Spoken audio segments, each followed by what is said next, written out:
Hi students, it's Miss Kate. This is a lesson in your new interchange student book, page 31, exercise 3. Now we have a lesson called noun phrases containing relative clauses. Okay, so the noun phrase, a phrase is a group of words, is talking about this set of words in bold. And all of these words technically are the subject, but if we break it down to the simple subject, we're talking about the word thing, and we are going to modify or give more information about the word thing by using a relative clause, also called an adjective clause. So hopefully you remember this from a previous lesson, adjective clauses. So the adjective clause begins with a relative pronoun, and it always begins next to a noun. So this adjective clause is telling us about the word thing, one thing that I'd really miss. Okay, now if you recall, this relative pronoun we can even omit because right after it we have a subject, meaning I would miss what? That. This relative pronoun is the object. Objects in relative clauses can be omitted. So I can also say one thing I'd really miss. Now here's the main verb, is. So this main verb is goes with the main subject thing. Singular, singular. One thing that I'd really miss is my mom's cooking. Now we can flip this sentence and make my mom's cooking the subject.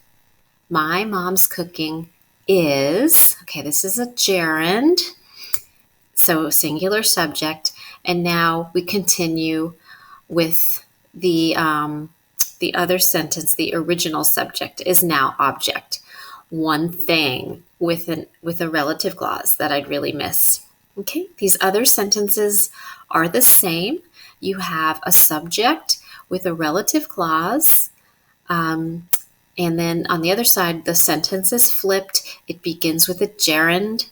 Gerunds have singular verbs, and then followed by another object with a relative clause. Just remember, inside, the subject must match the main verb, okay? So people, now the main verb is are. Okay, over here. My parents are two people. Okay, so let's try some of these sentences. And down here at the bottom, exercise A, it says complete the sentences about living in a foreign country. Use the phrases below.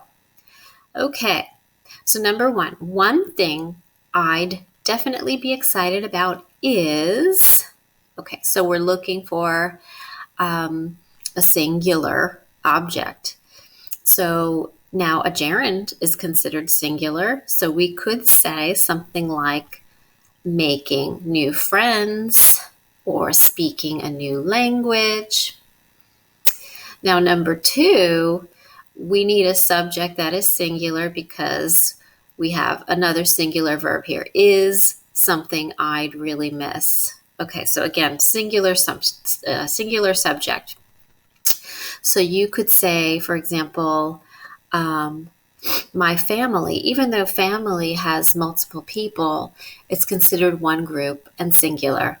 So my family is something I'd really miss. Let's do one more.